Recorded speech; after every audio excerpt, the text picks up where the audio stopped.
Ինչ կանեիք, եթե Աստված լռեր, երբ ձեր ողջ ազգը ոչնչացվում էր։ Պատմում են մի ամբողջ գյուղի մասին, որին փակել էին իրենց իսկ եկեղեցում։ Դրսից փակեցին դռները և այրեցին այն։ Բայց ճիչերի փոխարեն ներսից լսվում էր միայն երգի ձայնը։ Մի ամբողջ ժողովուրդ, որը գնում էր մահվան շարականներ երգելով։ Սա իրական պատմություն է, որը փորձել են ջնջել պատմությունից։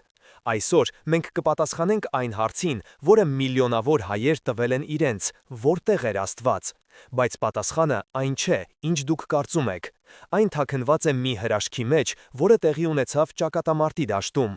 երբ զինվորները երկնքում տեսան մի բան, որը ստիպեց նույնիսկ թշնամուն սարսափից փախչել։ Այդ տեսիլքը բացատրում է ամեն ինչ։ Պատրաստվեք, որովհետև այս պատմությունը ընդմիշտ կփոխի ձեր պատկերացումը հավատքի և տառապանքի մասին։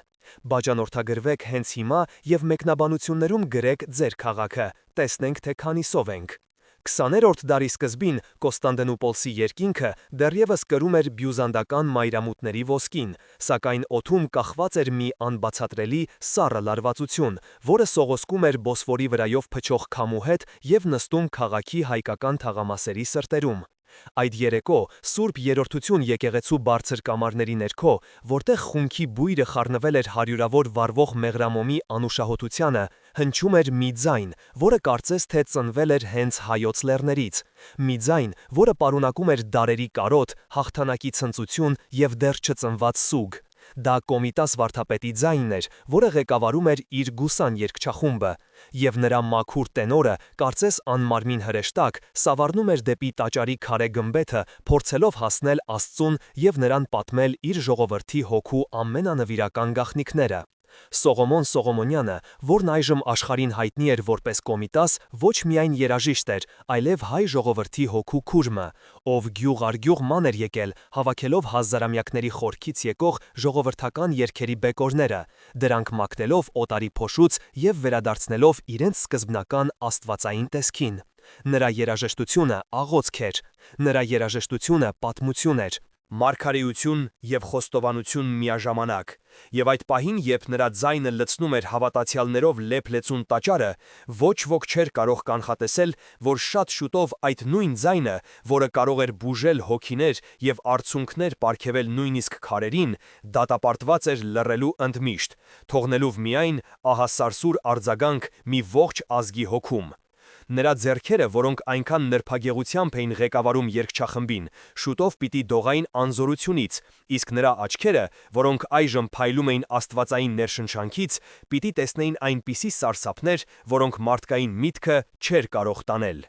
Բայց այդ երեկո դեռ երաժշտության երեկո էր, այդ երեկո դեռ հույս կար։ Իսկ ինչ էր սպասվում նրանց։ Հարյուրավոր մղոններ հեռու, Արարատյան դաշտի սրտում, ուր ամեն քար պատմություն է շշնջում և ամեն լեռան կատար աղոթքի պես ձգվում է դեպի երկինք, Մայր Աթոռ Սուրբ Էջմիածնի հնամենի պատերի ներսում ամենայն հայոց կաթողիկոս Գևորգ Եսուրենյանցը ծնկի էր իջել իջման Սուրբ Սեղանի առաջ։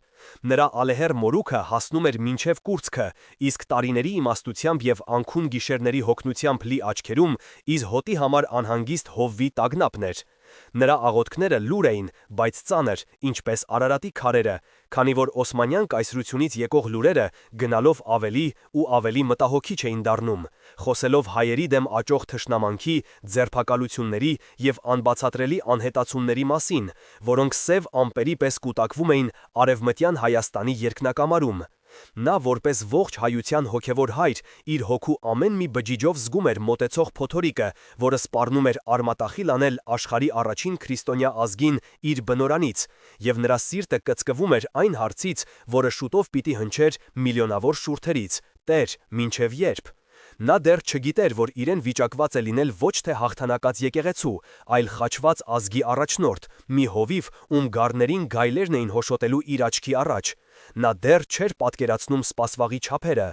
Այդ պահին նա ոչ թե կաթողիկոս էր, այլ ծերունի հայր, ով վախենում էր իր զավակների համար, և նրա աղոթքը ոչ թե պաշտոնական էր, այլ խորը, անձնական։ Հուսահատ մի խնդրանք ուղղված երկնքին։ Աստված իմ, պահպանիր ժողովուրդս, մի թող նրանց մենակ այս մութ ժամին, ցույց տուր քո ողորմությունը և մի թաքցրու քո երեսը մեզանից, Շշնջում էր նա, ճակատը հպելով խորանի սառը քարին, կարծես փորձելով այդ քարի միջով լսել Աստծո պատասխանը, բայց պատասխան չկար, միայն լռություն։ Եվ կար երրորդ, անտեսանելի, բայց ամենազորեղ հերոսը, հայ ժողովուրդը, որի հավատքը դրվելով էր այնպիսի փորձության, որը մարդկային պատմությունը հազվադեպ էր տեսել։ Այդ միլիոնավոր մարդիկ, գյուղացիներ Վանի դաշտերում, արհեստավորներ Կարինի շուկաներում, ուսուցիչներ Խարբերդի վարժարաններում և հոգևորականներ հազարամյա վանքերում ապրում էին իրենց կյանքով, սիրում, երազում, մկրտում իրենց երեխաներին Գրիգոր Լուսավորչի ավազանում և անկեղծորեն հավատում էին, որ իրենց եկեղեցիների քարե պատերը, որոնք դիմացել էին հարյուրավոր երկրաշարժերի և պատերազմների, կպաշտպանեն իրենց ամեն չարիքից։ Նրանք դեռ չէին գիտակցում, որ իրենց կանգնած են պատմության եզրագծին, որի իրենցից շատերը շուտով պիտի կանգնեին մի ընտրության առաջ, որն ավելի սարսափելի էր, քան մահը, ուրանալ Քրիստոսին և ապրել, թե մնալ հավատարիմ և ընդունել Մարտիրոսի պսակը։ Նրանք դառնալու էին սուրբ նահատակներ, որոնց արյունը պիտի ներկեր հայոց հողը կարմիր գույնով, և որոնց անունները դարեր անց պիտի դասվեին սրբերի շարքին։ Բայց այդ պահին նրանք ընդամենը սովորական մարդիկ էին, ովքեր աղոթում էին խաղաղության համար, բայց խաղաղություն չէր լինելու։ Օդում արդեն կախված էր մահվան հոտը, և պատմության անիվը պատրաստվում էր անխնա ճզմել մի ողջ քրիստոնյա քաղաքակրթություն։ Ոչ ոք չէր կարող պատկերացնել, որ այն, ինչ սկսվելու էր, լինելու էր ոչ թե պատերազմ, այլ դժոխք երկրի վրա, մի ոճրագործություն, որը հետագայում կոչվելու էր ցեղասպանություն։ Եվ այդ դժոխքի կենտրոնում հայ ժողովուրդը պիտի միայնակ մնար իր Աստծո հետ, հարցնելով, թե ինչու է նա լռում։ Իսկապես, ինչու էր լռում Աստված։ Հայ առաքելական եկեղեցին ոչ միայն կրոնական կառույց էր, այլև հայ ժողովրդի ողնաշարը, նրա պետականության բացակայության պայմաններում, նրա միակ պետությունը, նրա մշակույթի պահոցն ու ինքնության երաշխավորը, որը դարեր շարունակ, երբ հայոց թագավորությունները մեկը մյուսի հետևից անկում էին ապրում օտար զավթիչների հարվածների տակ, պահել էր ազգը միասնական և անկոտրում։ Էջմիածնի գմբեթները մնում էին կանգուն, որպես հավատքի և ազգային գոյության խորհրդանիշ, և ամեն հայ մարդու համար եկեղեցին սկսվում էր ոչ թե քարե շինությունից, այլ ընտանեկան օջախից, որտեղ տատիկը թոռանը սովորեցնում էր հայր մերը և որտեղ ամեն տանը պահվում էր հին, մաշված Աստվածաշունչը և Սուրբ Գրիգոր Նարեկացու մատյան ողբերգությանը։ Մկրտությունը ոչ միայն հոգևոր ծնունդ էր, այլև ազգի մեջ ընդունվելու սրբազան արարողություն, իսկ ամեն կիրակի Սուրբ Պատարագին մասնակցելը նույնքան հաց ուտելը։ Եկեղեցին էր պահպանում լեզուն։ Եկեղեցին էր, որ պահպանում էր գիրը, Մեսրոպ Մաշտոցի ստեղծած տառերը, որոնք ավելի շատ աղոթքի նշաններ էին, քան հնչյունների։ Վանքերում, ինչպիսիք էին Գեղարդը, որտեղ պահվում էր Քրիստոսի կողը խոցած Գեղարդը, կամ Խոր Վիրապը, որտեղ Լուսավորիչը 13 տարի բանտարկված էր եղել, վանականները ոչ միայն աղոթում էին, այլև արտագրում էին անգին ձեռագրեր, զարգացնում աստվածաբանություն և պահում ազգի հիշողությունը։ Այս հոգևոր ժառանգության կրողներն էին նաև այն հոգևորականները, ովքեր ծառայում էին Օսմանյան կայսրությունում, ինչպես օրինակ Տեր Գրիգոր Քահանան, մի երիտասարդ, բայց արդեն իմաստուն հովիվ Տիգրանակերտի թեմում, ով իր կնոջ Երեցկին Հռիփսիմեի հետ միասին իրենց տունը վերածել էր որբերի և կարիքավորների ապաստարանի։ Նրանց կողքին էր նաև երիտասարդ սարքավակ Ներսեսը, ում սուր միտքը և հռետորական ձիրքը հիացնում էին բոլորին, և ով երազում էր մի օր ուսանել Էջմիածնի ճեմարանում։ Այս մարդիկ եկեղեցու կենդանի քարերն էին։ Օսմանյան կայսրությունում հայերը, լինելով քրիստոնյա զիմմիններ, ապրում էին երկրորդ կարգի քաղաքացու կարգավիճակով, սակայն իրենց տաղանդի, աշխատասիրության և կրթության շնորհիվ հասել էին մեծ հաջողությունների առևտրի, արհեստների և մշակույթի բնագավառներում, ինչը հաճախ նախանձ և թաքնված թշնամանք էր առաջացնում շրջապատող մուսուլման բնակչության շրջանում։ Այս ամենի գագաթնակետը դարձավ երիտթուրքական միություն և առաջադիմություն կուսակցության իշխանության գալը, որի պանթյուրքիստական գաղափարախոսությունը նպատակ ուներ ստեղծել միատառր թուրքական պետություն Անատոլիայից մինչև Կենտրոնական Ասիա, և այս մեծ նախագծի ճանապարհին խոչընդոտ էր հանդիսանում հայ ժողովուրդը իր քրիստոնեական հավատքով, հնագույն մշակույթով և պատմական հայրենիքով։ Եվ երիտթուրքական պարագլուխները Թալեյաթը, Էնվերը և Ջեմալը որոշեցին, որ այդ խնդիրը պետք է լուծվի մեկընդմիշտ։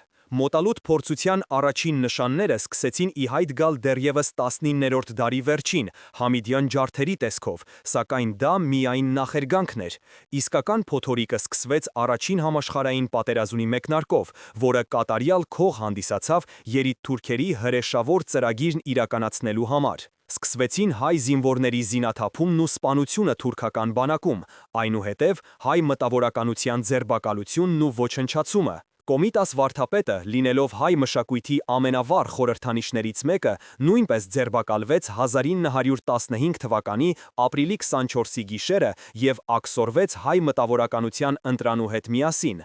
Այդ գիշեր ոչ միայն մարդկանց էին տանում սպանդի, այլև մի ողջ ազգի ուղեղն ու խիղճն էին գլխատում։ Բայց դա միայն սկիզբն էր, շուտով հրաման իջավ բոլոր հայերին տեղահանել իրենց հայրենի տներից։ Տղամարդկանց անմիջապես առանձնացնում և սպանում էին, իսկ կանանց, երեխաներին ու ծերերին քշում էին մահվան երթերի, դեպի սիրիական անապատներ։ Այս երթերը դժոխքի շարասյուններ էին, որտեղ մարդիկ մահանում էին սովից, ծարավից, հիվանդություններից և թուրք ժանդարմների ու քրդական բաշիբոզուկների անասելի դաժանությունից։ Եկեղեցիները պղծվում էին, վերածվում ախոռների կամ պարզապես հրդեհվում էին իրենց մեջ ապաստանած հավատացյալների հետ միասին։ Խաչքարերը փշրվում էին, ձեռագրերը այրվում։ Սա ֆիզիկական բնաջնջումից ավելին էր, սա մշակութային և հոգևոր ցեղասպանություն էր, որի նպատակն էր ջնջել հայ ժողովրդի գոյության ամեն հետք երկրի երեսից։ Այս սարսափի մեջ յուրաքանչյուր հայ կանգնեց իր հավատքի գերագույն փորձության առաջ։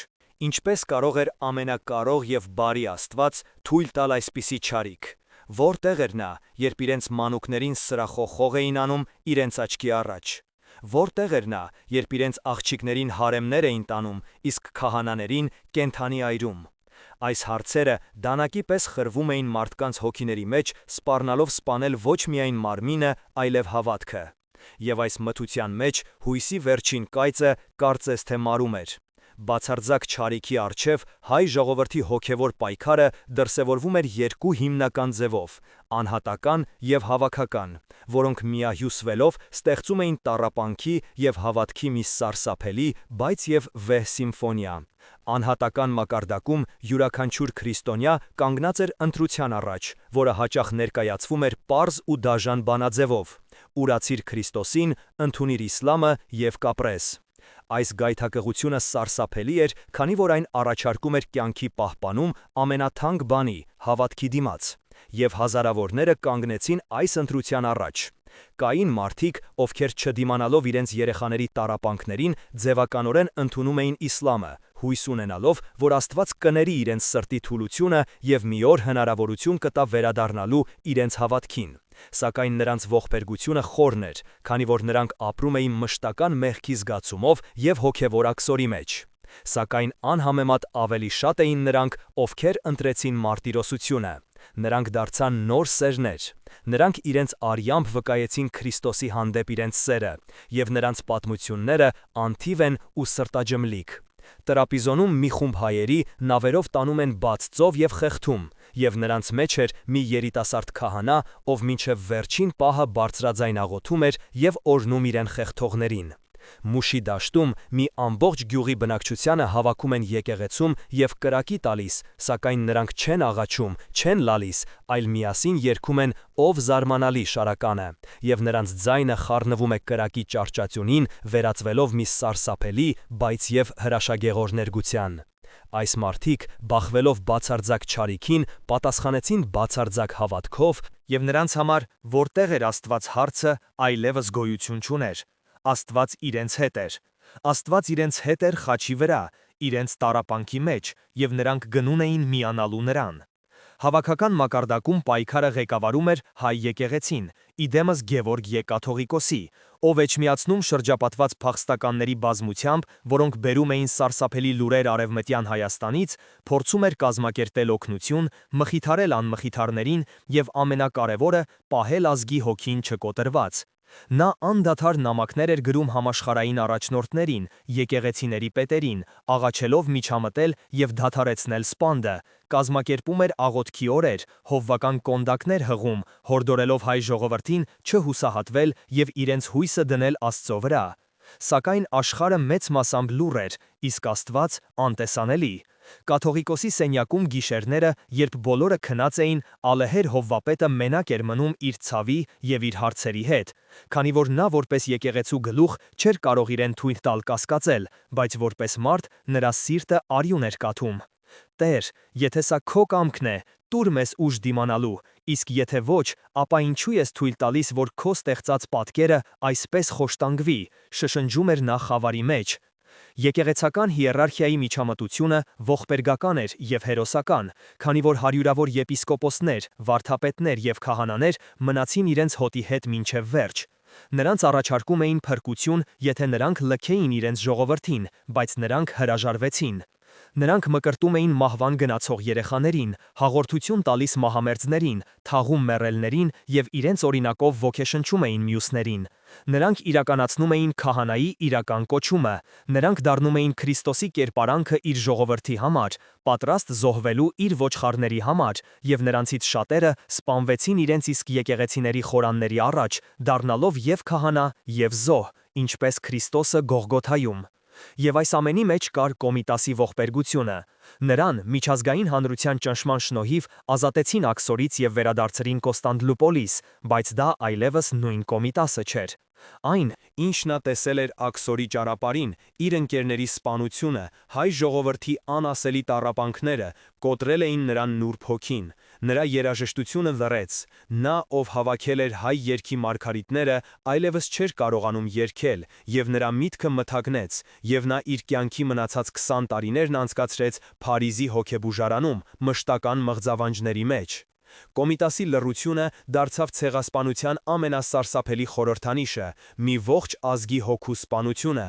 Այն, ինչ տեղի էր ունենում, անհավանական էր։ Աշխարհը կարծես շուռ էր եկել, և դժոխքը բացել էր իր դռները։ Հուսահատությունը սկսում էր գրավել նույնիսկ ամենաուժեղ հոգիները։ Թվում էր, թե ամեն ինչ կորած է։ Երբ թվում էր, թե իրավիճակն ավելի վատ լինել չի կարող, չարիքը սկսեց ընդունել նոր, ավելի նենգ ու խորամանկ ձևեր, որոնք սպառնում էին ոչ միայն հայերի ֆիզիկական գոյությանը, այլև նրանց հիշողությանն ու հոգևոր ժառանգությանը, քանի որ Օսմանյան կառավարությունը, հասկանալով, որ իրենց հանցագործությունը կարող է դատապարտվել աշխարհի կողմից, սկսեց լայնածավալ քարոզչական պատերազմ, փորձելով արդարացնել իրենց գործողությունները։ Նրանք հայերին ներկայացնում էին որպես դավաճաններ, ովքեր պատերազմի ժամանակ համագործակցել են Ռուսաստանի հետ, որպես ապստամբներ, որոնք սպառնում էին պետության անվտանգությանը, և այս սուտը տարածվում էր ամբողջ աշխարհում, և շատերը, չիմանալով ճշմարտությունը, հավատում էին դրան։ Այսպիսով, զոհը վերածվում էր հանցագործի,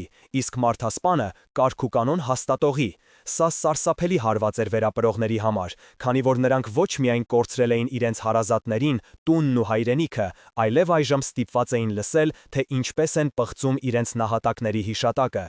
Ինչ կասեն հավատացյալները հարցը վերածվեց ինչ կասի աշխարհը հարցի, և ինչպես կարող էին նրանք ապացուցել իրենց ճշմարտությունը, երբ իրենց ձայնը խեղդվում էր հզոր պետական մեքենայի կողմից ստեղծված ստի հեղեղի մեջ։ Եկեղեցու պատիվը և մի ողջ քրիստոնյա համայնքի հեղինակությունը դրված էր կշեռքին, և եթե աշխարհը հավատար թուրքական քարոզչությանը, ապա 1.5 միլիոն նահատակների զոհաբերությունը կդիտվեր ոչ թե որպես հավատքի վկայություն, այլ որպես քաղաքական ձախողման արդյունք, ինչը կլիներ հոգևոր պարտություն, ավելի սոսկալի, քան ֆիզիկական բնաջնջումը։ Այս իրավիճակում Գևորգ Ե. կաթողիկոսի վրա ճնշումն աննախադեպ մեծացավ, և նա պետք է լիներ ոչ միայն հովիվ, այլև դիվանագետ և իրավապաշտպան, պայքարելով ոչ միայն իր հոտի ֆիզիկական փրկության, այլև նրա բարոյական արդարացման համար։ Եկեղեցական ավանդույթներն ու կանոնները, որոնք դարեր շարունակ կարգավորում էին հոգևոր կյանքը, կարծես թե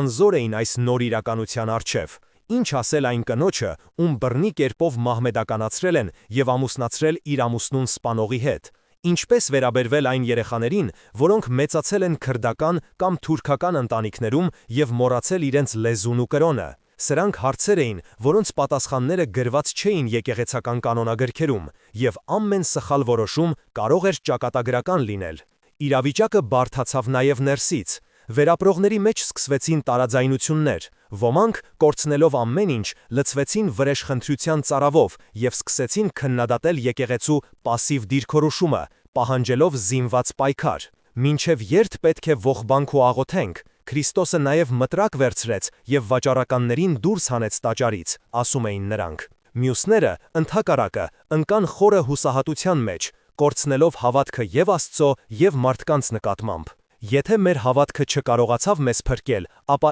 ինչ արժեք ունի այն, հարցնում էին նրանք, իրենց խոսքերով սպառնալով քանդել այն հոգևոր հիմքերը, որոնց վրա դարեր շարունակ կանգ ուներ ազգը։ Եկեղեցին, որը միշտ եղել էր ազգային միասնության խորհրդանիշ, այժմ վտանգված էր ներքին պառակտումից։ Եվ հետո տեղի ունեցավ անհավանականը, այն պահին, երբ հայ ժողովուրդը կանգնած էր լիակատար անդունդի եզրին, երբ թվում էր, թե ոչ ֆիզիկական, ոչ հոգևոր փրկության հույս այլևս չկա, պատմության բեմ բարձրացավ մի ուժ, որը ոչ ոք չէր սպասում։ Դա ոչ թե մեծ տերությունների բանակն էր, ոչ էլ հզոր դաշնակիցների միջամտությունը, դա մի բուռ մարդկանց աննկուն կամքն էր, որոնք որոշեցին, որ մահանալուց առաջ պետք է կռվել։ Սարդարապատի, Բաշապարանի և Ղարա Քիլիսայի հերոսամարտերը սկսվեցին, որտեղ զինվորների կողքին կանգնած էին գյուղացիներ, ծերունիներ և նույնիսկ կանայք ու երեխաներ, զինված հին հրացաններով, բահերով ու քսաններով, և նրանց առաջնորդում էին ոչ միայն զորավարները,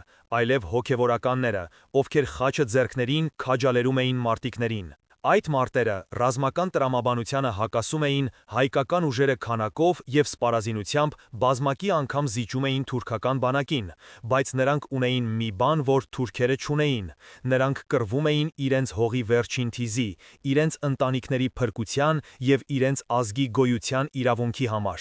Սա ոչ թե պատերազմ էր, սա գոյամարտ էր, և այդ պայքարի մեջ տեղի ունեցավ մի բան, որը շատերը հետագայում անվանեցին հրաշք, մի բան, որը պետք է փոխեր ամեն ինչ։ Սարդարապատի դաշտը ծածկված էր վառոդի ծխով և մահվան հոտով, երբ թուրքական բանակի հրետանին անխնա ռմբակոծում էր հայկական դիրքերը, որոնք պաշտպանում էր մի բուռ զինվորներից և աշխարհազորայիններից կազմված ուժ, և թվում էր, թե ամեն ինչ վերջացած է, և թուրքական բանակի ճանապարհը դեպի Երևան և Էջմիածին բաց է, ինչը կնշանակեր հայ ժողովրդի վերջնական բնաջնջում։ Այդ ճգնաժամային պահին, երբ շատ մարտիկների սրտերում սկսել էր սողոսկել հուսահատությունը, Էջմիածնի բոլոր եկեղեցիների զանգերը միաժամանակ սկսեցին հնչել։ Դա սովորական զանգերի ղողանջ չէր, դա ահազանգ էր, աղոթք և մարտակոչ միաժամանակ։ Գևորգ Եկաթողիկոսը, հակառակ բոլոր խորհուրդներին, լքել մայր աթողը և փրկվել, հրաժարվել էր հեռանալ, ասելով. «Եթե հայ ժողովուրդը պետք է մեռնի, ես կմեռնեմ նրա հետ իմ եկեղեցու շեմին»։ Նա հրամայել էր բոլոր զանգերը անդադար հնչեցնել, ոգևորելու համար կռվողներին և ցույց տալու, որ եկեղեցին նրանց հետ է, որ Աստված նրանց հետ է։ Եվ այդ զանգերի ձայնի մեջ տեղի ունեցավ մի բան, որը վերապրողները հետագայում պատմում էին որպես աստվածային հայտնություն, որպես իսկական հրաշք։ Շատ զինվորներ երդվում էին, որ մարտի ամենաթեժ պահին իրենք տեսել են երկնքում լուսավոր կերպարներ, որոնք նման էին իրենց նահատակվածներին, և այդ տեսիլքը նրանց լցրել է գերմարտկային ուժով ու խիզախությամբ։ Մի ծեր աշխարհազորային, որը հետագայում դարձավ վանական, պատմում էր. «Ես տեսա իմ սպանված որդուն։ Նա կանգնած էր թուրքերի դիմաց, և նրա ձեռքին ոչ թե հրացան էր, այլ լուսեխաչ։ Եվ ես հասկացա, որ մենք մենակ չենք, որ մեր սուրբ նահատակները մեզ հետ են, որ նրանք երկնային զորք են դարձել և կռվում են մեզ հետ»։ Այս տեսիլքը կամ հավաքական հոգևոր ապրումը կայծակի պես տարածվեց զորքի մեջ, վախը փոխարինվեց վճռականությամբ, հուսահատությունը անսասան հավատքով։ Այդ պահին ամեն ինչ փոխվեց։ Հայ զինվորները, ովքեր րոպեներ առաջ նահանջում էին, անցան հակահարձակման այնպիսի կատաղությամբ, որը սարսափի մատնեց թուրքական բանակին։ Նրանք կռվում էին ոչ թե որպես սովորական մարդիկ, այլ որպես առյուծներ, որպես հավատքի մարտիկներ, ովքեր գիտեին, որ իրենց թիկունքում կանգնած է ոչ միայն իրենց երկրային հայրենիքը, այլև իրենց երկնային թագավորությունը։ Եվ հրաշքը տեղի ունեցավ։ Թվով և զենքով գերազանցող թուրքական բանակը, չդիմանալով այս անսպասելի և անբացատրելի հարվածին, խուճապահար փախուստի դիմեց, թողնելով հազարավոր սպանվածներ և ռազմավար։ Սարդարապատի հաղթանակը ոչ թե ռազմական, այլ հոգևոր հաղթանակ էր։ Դա պատասխանն էր «Որտեղ էր Աստված» հարցին։ Աստված այնտեղ էր, իր ժողովրդի հետ, նրանց սրտերում, նրանց զենքերում, նրանց հաղթական ճիչերի մեջ։ Նա ցույց տվեց, որ նույնիսկ երբ թվում է, թե նա լռում է, նա գործում է անտեսանելի և անըմբռնելի ուղիներով։ Այս հաղթանակը փրկեց Արևելյան Հայաստանը լիակատար բնաջնջումից և հիմք դրեց Հայաստանի առաջին հանրապետության ստեղծմանը։ Դա հրաշք էր։ Դա իսկական հայկական հրաշք էր, որը ծնվեց աննկարագրելի տառապանքից և անսահման հավատքից։ Այն ցույց տվեց, որ մի ազգ, որը կրում է խաչը իր սրտում, կարող է հարություն առնել նույնիսկ մահվանից։ Եվ սա դարձավ հայ ժողովրդի գոյատևման և վերածննդի խորհրդանիշը։ Բոլոր դժվարությունների դեմ, չնայած ցեղասպանությանը, պատերազմներին և հայրենիքի կորստին, նրանք կարողացան պահպանել իրենց հավատքը, իրենց լեզուն և իրենց մշակույթը։ Նրանք սփռվեցին աշխարհով մեկ, բայց իրենց հետ տարան իրենց եկեղեցին, իրենց դպրոցը և իրենց հիշողությունը։ Եվ 100 տարի անց, 2015 թվականի ապրիլի 23-ին, Արարատի լանջին, Մայր Աթոռ Սուրբ Էջմիածնում, տեղի ունեցավ մեկ այլ հրաշք։ Հայ առաքելական եկեղեցին սրբադասեց ցեղասպանության 1.5 միլիոն նահատակներին, նրանց դասելով սրբերի շարքը։ Այս արարողությունը, որին մասնակցում էին 100 հազարավոր հայեր ամբողջ աշխարհից, դարձավ հոգևոր բուժման և հաստատման մի հզոր ակտ։ Այն ասում էր, որ նրանց զոհաբերությունը ապարդյուն չէր։ Այն ասում էր, որ նրանց արյունը դարձավ սերմ, որից ծնվեց նոր կյանք։ Այդ օրը, երբ 100 անգամ հնչեցին եկեղեցու զանգերը, յուրաքանչյուր հարվածը խորհրդանշելով ցեղասպանությունից հետո անցած մեկ տարին, թվում էր, թե երկինքն ու երկիրը միացել են, և սուրբ նահատակների հոգիները իջել են իրենց ժողովրդի վրա, օրհնելու և մխիթարելու նրանց։ Դա հաղթանակ էր մահվան և մոռացության դեմ։ Դա հաստատումն էր, որ հավատքը կարող է բուժել նույնիսկ ամենախոր վերքերը։ Սարդարապատի հրաշքը և նահատակների սրբադասումը դարձան հայ ժողովրդի հոգևոր վերածննդի հզորագույն խթան, սակայն համայնքի ներսում դրանց ընկալումը միանշանակ չէր, և այն առաջ բերեց բարդ ու երբեմն ցավոտ քննարկումներ, որոնք բացահայտեցին հավատքի և պատմական հիշողության տարբեր շերտերը։ Երբ հաղթանակի լունը հասավ ցրված ու հյուծված վերապրողներին, նրանց առաջին արձագանքը ցնծությունն ու երախտագիտությունն էր առ Աստված, քանի որ նրանք տեսան Սարդարապատի ճակատամարտում աստվածային միջամտության անհերքելի ապացույց, մի հրաշք, որը հաստատում էր, որ Աստված չի լքել իր ժողովրդին։ Այս հաղթանակը նրանց համար դարձավ հույսի խարիսկ, մի նշան, որ ազգի հարությունը հնարավոր է նույնիսկ ցեղասպանության գիշերից հետո։ Սակայն, երբ առաջին զգացմունքային պոռթկումն անցավ, սկսվեցին ի հայտ գալ ավելի խորը և բարդ հարցեր, որոնք բաժանեցին համայնքը տարբեր ճամբարների։ Մի խումբ հավատացյալներ, ոգեշնչված հաղթանակից, սկսեցին այն մեկնաբանել որպես զինված պայքարի արդարացում և Աստծո կողմից տրված օրհնություն, պնդելով, որ միայն զենքի ուժով կարելի է վերականգնել արդարությունը և վերադարձնել կորցրած հայրենիքը։ Նրանք քննադատում էին եկեղեցու ավանդական համբերության և աղոթքի քաղաքականությունը, այն համարելով անցյալի սխալ, և նրանց համար Սարդարապատը դարձավ ոչ թե հոգևոր, այլ ռազմաքաղաքական հաղթանակի խորհրդանիշ։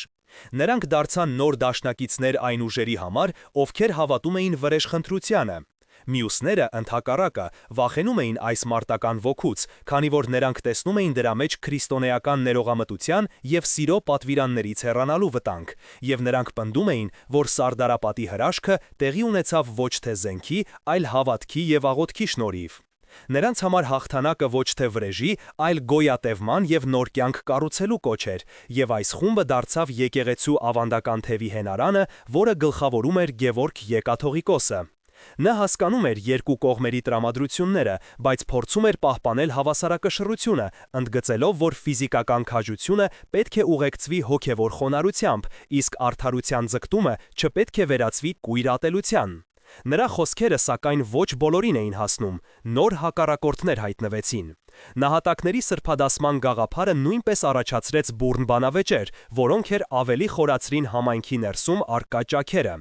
Ոմանք ընդունեցին այս գաղափարը մեծ ոգևորությամբ, տեսնելով դրա մեջ իրենց նախնիների տառապանքների արժևորում և հոգևոր արդարության հաղթանակ, և նրանց համար սրբադասումը կլիներ մի ակտ, որը վերջնականապես կհաստատեր, որ ցեղասպանությունը ոչ թե քաղաքական աղետ էր, այլ հավատքի համար մղված պայքարի գագաթնակետ։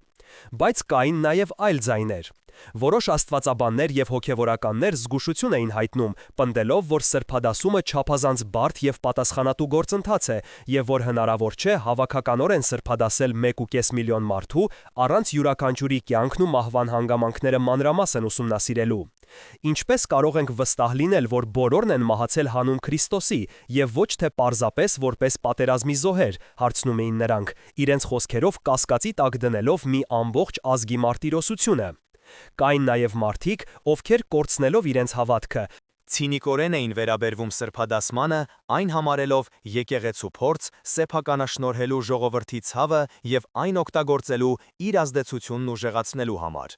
Այս բոլոր տարաձայնությունները ցույց տվեցին, թե որքան խորն էր տրավման եւ որքան դժվար էր գտնել ընդհանուր լեզու նույնիսկ ամենասրբազան հարցերի շուրջ։ Հրաշքը, որը պետք է միավորեր, սկսեց բաժանել։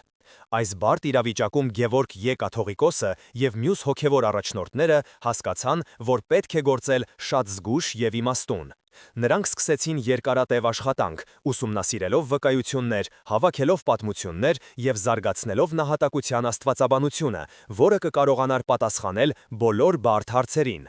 Նրանք ձևավորեցին նոր գործողությունների ծրագիր, որի նպատակն էր ոչ թե պարզապես սրբադասել զոհերին, այլ վերաիմաստավորել ցեղասպանությունը, այն դիտարկելով ոչ միայն որպես ազգային ողբերգություն, այլև որպես հոգևոր հաղթանակ, որպես Գողգոթայի եւ հարության կրկնություն հայ ժողովրդի պատմության մեջ։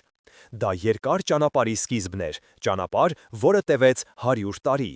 Հայտնությունից ոգեշնչված եւ իր ժողովրդի տարապանքով սրտացավ, Գևորգ Ե կաթողիկոսը իր շուրջը համախմբելով եկեղեցու ամենանվիրյալ եւ իմաստուն ուժերին, սկսեց վճռական գործողություններ, որոնք ուղղված էին ոչ միայն վերապրողներին ֆիզիկական օգնություն ցուցաբերելուն, այլև ազգի հոգևոր վերքերը բուժելուն եւ նրա կոտրված ոգին վերականգնելուն։ Նրա առաջին եւ ամենակարևոր քայլերից մեկը եղավ հայ եկեղեցուն պատկանող բոլոր ռեսուրսների մոբիլիզացումը, որբերին եւ փախստականներին օգնելու համար, քանի որ եկեղեցիները եւ վանքերը, որոնք դարեր շարունակ եղել էին աղոթքի եւ կրթության կենտրոններ, վերածվեց որբանոցների, հիվանդանոցների եւ ապաստարանների, որտեղ հազարավոր անօթևան մանուկներ գտան սեր, խնամք եւ կրթություն։ Սա ուղղակի բախում էր այն ուժերի հետ, ովքեր փորձում էին հայ երեխաներին ձուլել եւ մոռացության տալ իրենց ինքնությունը, եւ եկեղեցին իդեմս իր հոգեվորականների եւ բարեպաշտ կանանց դարձավ այդ երեխաների հոգիների պահապան հրեշտակը։ Նրանք ոչ միայն կերակրում եւ հագցնում էին որբերին, այլև սովորեցնում էին նրանց հայոց լեզուն, պատմությունը եւ կրոնը, նրանց մեջ սերմանելով ազգային արժանապատվության եւ հավատքի սերմերը։ Դա հսկայական աշխատանք էր, անհավանական աշխատանք։ Միևնույն ժամանակ կաթողիկոսը սկսեց ակտիվ պայքար ճշմարտության եւ եկեղեցական արդարադատության համար, հանձնարարելով հավաքել ցեղասպանության վերաբերյալ բոլոր հնարավոր վկայությունները, ականատեսների պատմությունները, լուսանկարները, փաստաթղթերը։ Սա վտանգավոր գործ էր, քանի որ թուրքական իշխանությունները ամեն կերպ փորձում էին ոչնչացնել իրենց հանցագործության հետքերը, սակայն քաջարի հոգևորականներն ու մտավորականները իրենց կյանքը վտանգի ենթարկելով կարողացան փրկել եւ պահպանել հսկայական քանակությամբ նյութեր, որոնք հետագայում դարձան ցեղասպանության ճանաչման պայքարի հիմքը։ Սա ուղղակի մարտահրավեր էր ժխտողականության քաղաքականությանը եւ եկեղեցին դարձավ ազգային հիշողության պահապանը, պայքարելով ոչ միայն ներկայի, այլև անցյալի եւ ապագայի համար։ Նա պայքարում էր, որ ճշմարտությունը չմահանա։ Բայց ամենախորը եւ ամենաբարդ պայքարը մղվում էր մարդկանց հոգիներում։ Գևորգ Ե կաթողիկոսը հասկանում էր, որ ֆիզիկական փրկությունը եւ պատմական արդարությունը բավարար չեն, եթե ժողովուրդը կորցրել է իր հավատքը եւ իր հույսը։ Նա սկսեց աստվածաբանական մեծ աշխատանք վերաիմաստավորելու տառապանքի խնդիրը քրիստոնեական տեսանկյունից, եւ նրա հովվական ուղերձներն ու քարոզները, որոնք տարածվում էին ամբողջ Սփյուռքում, ուղղված էին մարդկանց մխիթարելուն եւ նրանց հավատքը ամրապնդելուն։ Նա խոսում էր այն մասին, որ հայ ժողովրդի տառապանքը անիմաստ չէ, որ այն մասնակցություն է Քրիստոսի խաչի տառապանքներին, եւ որ ինչպես խաչին հաջորդեց հարությունը, այնպես էլ հայ ժողովրդի Գողգոթային պետք է հաջորդի իր հոգևոր հարությունը։ Նա խոսում էր նահատակների զոհաբերության սրբացնող ուժի մասին, որ նրանց արյունը դարձել է սերմ ապագա սերունդների համար, եւ որ նրանք այժմ երկնային թագավորությունում բարեխոսում են իրենց ողջ մնացած եղկայրների եւ քույրերի համար։ Այս խոսքերը դեղի պես էին ազդում մարդկանց վիրավորված մեղավոր հոգիների վրա։ Նրանք սկսեցին հասկանալ, որ իրենց տառապանքը ոչ թե Աստծո պատիժն էր կամ լքվածության նշան, այլ հավատքի գերագույն փորձություն և վկայություն։ Եվ հետո տեղի ունեցավ անհավանականը։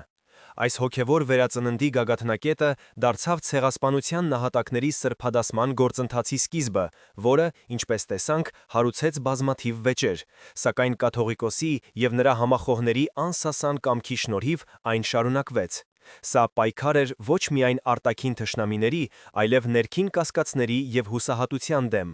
Եվ այս պայքարում եկեղեցին ցույց տվեց, որ ինքը ոչ միայն պատմական կառույց է, այլև կենդանի օրգանիզմ, որը կարող է բուժել, մխիթարել և առաջնորդել իր ժողովրդին նույնիսկ ամենամութ ժամանակներում։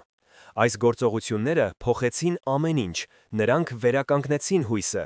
100 տարվա քննարկումներից, աղոթքներից և հոգևոր որոնումներից հետո 2015 թվականի ապրիլի 23-ին Մայր Աթոր Սուրբ Էջմիածնի բաց խորանի առաջ հավաքվել էր հայությունը աշխարհի բոլոր ծայրերից, որպեսզի ականատես լինի իր նորագույն պատմության ամենակարևոր իրադարձություններից մեկին՝ ցեղասպանության սուրբ նահատակների սրբադասման արարողությանը։ Այդ օրը երկինքը մռայլ էր, կարծես բնություն ինքն էր սգում մեկ դար առաջ կատարված ոճրագործությունը, սակայն հավատացյալների դեմքերը լուսավոր էին հույսով և սպասումով։ Գագաթնակետը նաստուպիվ այն պահին, երբ ամենայն հայոց կաթողիկոս Գարեգին II-ը և Կիլիկիո կաթողիկոս Արամ I-ը միասին բարձրաձայն ընթերցեցին սրբադասման մասին հայրապետական կոնդակը, որով ցեղասպանության ժամանակ հանուն հավատի և հայրենիքի իրենց կյանքը զոհաբերած 1,5 միլիոն հայրերը պաշտոնապես դասվեցին հայ առաքելական եկեղեցու սրբերի շարքը։ Այդ պահին ամբողջ եկեղեցին սառեց։ Այնուհետև, ի նշան անցած 100 տարիների, 100 անգամ հնչեցին Էջմիածնի և աշխարհի բոլոր հայկական եկեղեցիների զանգերը, և նրանց ղողանջը, միախառնվելով հավատացյալների աղոթքներին ու արցունքներին, կարծես թե ճեղքում էր երկինքը, հասնելով մինչև Աստծո աթոռը։ Դա հակամարտության լուծումն էր։ Դա պատասխանն էր այն բոլոր հարցերին, որոնք տանջում էին հայ ժողովրդին մի ամբողջ դար։ Որտեղ էր Աստված։ Նա իր սրբերի մեջ էր։ Ինչու էր նա լռում։ Նա խոսում էր իր նահատակների արյան միջոցով։ Ինչ իմաստ ուներ այդ անասելի տառապանքը։ Այն սրբացրեց մի ողջ ազգ և նրան պարգևեց երկնային բարեխոսների մի անհամար բանակ։ Սրբադասման հարարողությունը դարձավ հոգևոր բուժման և հաշտեցման մի հզոր ակտ։ Այն վերջ տրեց ներքին տարաձայնություններին և միավորեց ժողովրդին իր սրբերի շուրջ։ Այն վերջնականապես հաստատեց, որ ցեղասպանությունը ոչ թե պարտություն էր, այլ հոգևոր հաղթանակ, և որ նահատակների զոհաբերությունը ապարդյուն չէր։ Համայնքը հասավ նոր հոգևոր ըմբռնման։ Նրանք հասկացան, որ իրենց ուժը ոչ թե վրեժի, այլ հավատքի, հիշողության և ներման մեջ է։ Ներում, որը չի նշանակում մոռացություն, այլ չարիքին սիրով և ստեղծագործ կյանքով հաղթելու կարողություն։ Այդ օրվանից սկսվեց նոր դարաշրջան։ Հայ ժողովուրդը, կռելով իր 7 վերքերը, բայց բուժված իր հավատքով, շարունակում է իր պատմական ուղին։ Ցեղասպանության տրավման դեռևս ապրում է ազգային հիշողության մեջ, բայց այն այլևս կործանարար ուժ չէ։ Այն վերածվել է հոգևոր ուժի աղբյուրի, որը սնում է ազգային ինքնագիտակցությունը և ոգեշնչում նոր սերունդներին։ Սուրբ նահատակների օրինակը սովորեցնում է, որ նույնիսկ ամենասարսափելի տառապանքի մեջ հավատքը կարող է պահպանվել, և որ զոհաբերությունը հանուն բարձրագույն արժեքների սրբացնում է երկիրը և դառնում սերմ ապագայի համար։ Կոմիտասի լռած երգը այսօր հնչում է հազարավոր նոր ձայներով, իսկ Գևորգ Ե կաթողիկոսի աղոթքը շարունակում է պաշտպանել հայ ժողովրդին։ Եվ այս պատմությունը մեզ բոլորիս տալիս է մի կարևոր դաս. հավատքը ոչ թե տառապանքից խուսափելու միջոց է, այլ այն արժանապատվությամբ կրելու և այն հաղթանակի վերածելու ուժ։ Այն ցույց է տալիս, որ նույնիսկ երբ թվում է, թե դժոխքն է հաղթում, հարության հույսը երբեք չի մահանում։ Եվ հիմա ես ուզում եմ դիմել ձեզ, սիրելի բարեկամներ, կիսվեք մեկնաբանություններում, թե ինչպես եք դուք հասկանում տառապանքի իմաստը ձեր կյանքում։ Ինչպես է հավատքն օգնում ձեզ հաղթահարել դժվարությունները։ Ինչ կանեիք դուք, եթե հայտնվեիք նման ընտրության առաջ։ Ձեր պատմությունները կարևոր են, քանի որ դրանք շարունակությունն են այն մեծ պատմության, որը մենք այսօր միասին վերապրեցինք։ Թող մեր սուրբ նահատակների բարեխոսությունը լինի բոլորիս հետ։ Ամեն։